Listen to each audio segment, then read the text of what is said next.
दोस्तों, इस पुराण को सुनना हर किसी के किस्मत में नहीं होता, लेकिन जो इसे सुन लेता है उसका इस धरती पर जन्म लेना सफल हो जाता है। तो इसे पूरी जरूर सुने। तो शुरू करते हैं। हे अच्युत, हे शंख चक्र पाणी, आप मेरे शरणदाता हो, ऐसा कहते हैं। उन निष्पाप व्यक्तियों को तुम दूर से ही छोड़ देना।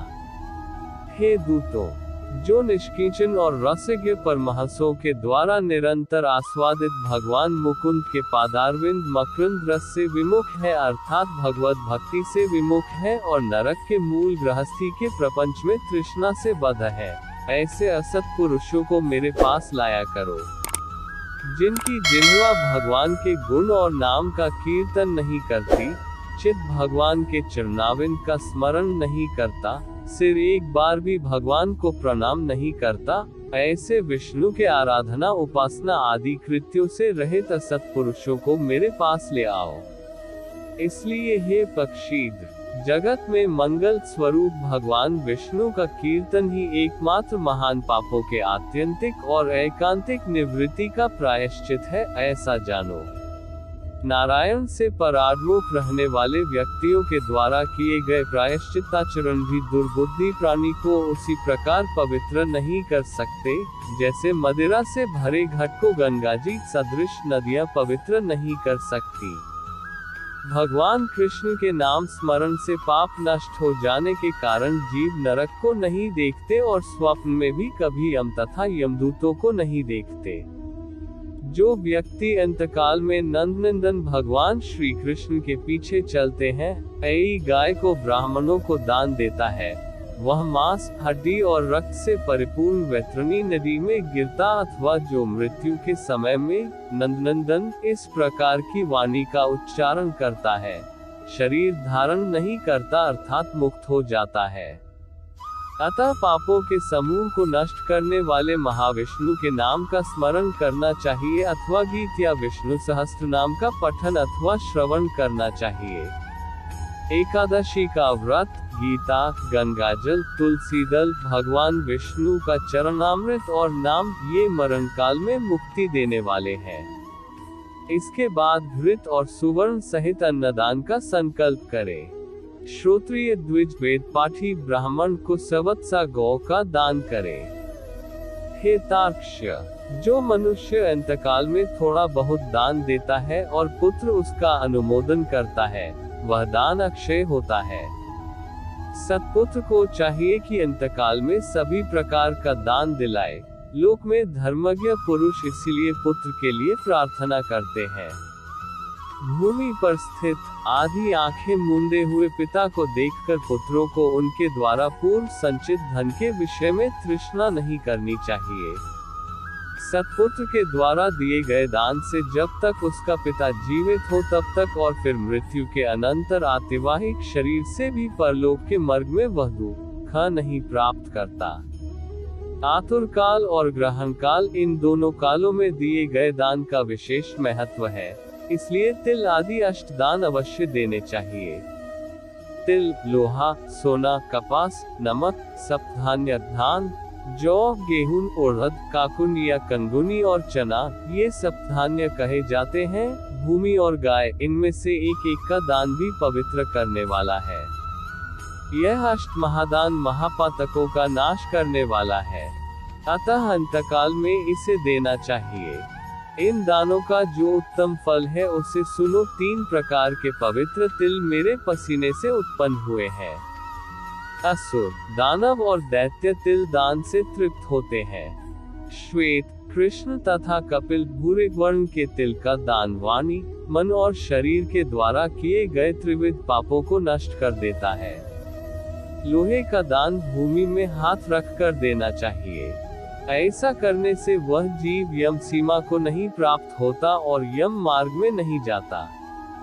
पाप कर्म करने वाले व्यक्तियों का निग्रह करने के लिए यम के हाथ में कुल्हाड़ी, मूसल, दंड, तलवार तथा छुरी शस्त्र के रूप में रहते हैं। यमराज के आयुधों को संतुष्ट करने के लिए ये लोहे का दान कहा गया है, इसलिए यमलोक में सुख देने वाले लोहादान को करना चाहिए। उरण, श्यामसूत्र, शंडामक, औदुंबर, शेषिम्बल नामक यम के महादूत लोहदान से सुख प्रदान करने वाले होते हैं। हे तार्क्ष, परम गोपनीय और दानों में उत्तम दान को सुनो, जिसके देने से भूलोक, भूवरलोक, अंतरिक्ष और स्वर्गलोक के निवासी अर्थात मनुष्य, भूत प्रेत तथा देवगण संतुष्ट होते हैं। ब्रह्मा आदि देवता, ऋषिगण तथा धर्मराज के सभासद स्वर्णदान से संतुष्ट होकर वर प्रदान करने वाले होते हैं। इसलिए प्रेत के उद्धार के लिए स्वर्णदान करना चाहिए। हे तात, स्वर्ण का दान देने से जीव यमलोक नहीं जाता, उसे स्वर्ग की प्राप्ति होती है। बहुत काल तक वह सत्यलोक में निवास करता है, तदनंतर इस लोक में रूपवान, धार्मिक, वाक्पटु, श्रीमान और अतुल पराक्रमी राजा होता है। कपास का दान देने से यमदूतों से भय नहीं होता, लवण का दान से यम से भय नहीं होता। लोहा, नमक, कपास, तुल और स्वर्ण के दान से यमपुर के निवासी चित्रगुप्त आदि संतुष्ट होते हैं।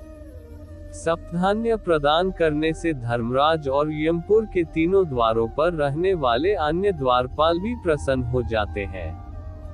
धान, जौ, गेहूं, मूंग, उड़द, काकुन या कंगुनी और सातवां चना ये सप्तधान्य कहे गए हैं। जो व्यक्ति गोचर में मात्र 100 गाय और 1 बैल जितनी भूमि पर स्वतंत्र रूप से रह सके, विचरण कर सके, उतनी विस्तार वाली भूमि गोचर कहलाती है। इसका दान समस्त पापों का नाश करने वाला है। भूमि विधान पूर्वक सत्पात्र को देता है, वह ब्रह्महत्या के पाप से मुक्त होकर पवित्र हो जाता है। ऐसा मुनीश्वरों ने देखा है। राज्य में किया हुआ अर्थात राज्य संचालन में राजा से होने वाला महापाप न व्रतों से, न तीर्थ सेवन से और न अन्य किसी दान से नष्ट होता है, अपितु वह तो केवल भूमि दान से ही विलीन होता है। जो व्यक्ति ब्राह्मण को धान्य पूर्ण पृथ्वी का दान करता है, वह देवताओं और असुरों से पूजित होकर इंद्रलोक में जाता है। हे गरुड़, अन्य दानों का फल अत्यल्प होता है, किंतु पृथ्वी दान का पुण्य दिन प्रतिदिन बढ़ता जाता है। भूमि का स्वामी होकर भी जो ब्राह्मण को भूमि नहीं देता, वह जन्मांतर में किसी ग्राम में एक कुटिया तक भी नहीं प्राप्त करता और जन्म जन्मांतर में अर्थात प्रत्येक जन्म में दरिद्र होता है। भूमि का स्वामी होने के अभिमान में जो भूमि का दान नहीं करता, वो तब तक नरक में निवास करता है जब तक शेष नाग पृथ्वी को धारण करते हैं। इसलिए भूमि के स्वामी को भूमि दान करना ही चाहिए। अन्य व्यक्तियों के लिए भूमि दान के स्थान पर मैंने गोदान का विधान किया है। इसके बाद धेनु का दान करना चाहिए और रुद्रधेनु देनी चाहिए। तदनंतर ऋणधेनु देकर मोक्षधेनु का दान करना चाहिए। हे खग, विशेष विधान पूर्वक वैतरणी धेनु का दान करना चाहिए। दान में दी गई गौ मनुष्य को त्रिविध पापों से मुक्त करती है। बाल्यावस्था में, कुमारावस्था में, युवावस्था में, वृद्धावस्था में अथवा दूसरे जन्म में, रात में, प्रातः काल, मध्याह्न, अपराह्न और दोनों संध्या कालों में शरीर, मन और वाणी से जो पाप किए गए हैं, वे सभी पाप तपस्या और सदाचार से युक्त वेदविद ब्राह्मणों को उपस्करयुक्त दान सामग्री सहित सवत्सा और दूध देने वाली कपिला गौ के एक बार दान देने से नष्ट हो जाते हैं। दान में दी गई वह गौ अंतकाल में गोदान करने वाले व्यक्ति का संचित पापों से उद्धार कर देती है। स्वस्थ चित्तावस्था में दी गई एक गौ, आतुरावस्था में दी गई 100 गाय और मृत्युकाल में चित्त विभजित व्यक्ति के द्वारा दी गई 1000 गाय तथा मरणोत्तर काल में दी गई विधि पूर्वक 1,00,000 गाय के दान का फल बराबर ही होता है। यहाँ स्वस्थावस्था में गोदान करने का विशेष महत्व बतलाया गया है। तीर्थ में सत्पात्र को दी गई एक गाय का दान 1,00,000 गोदान के तुल्य होता है।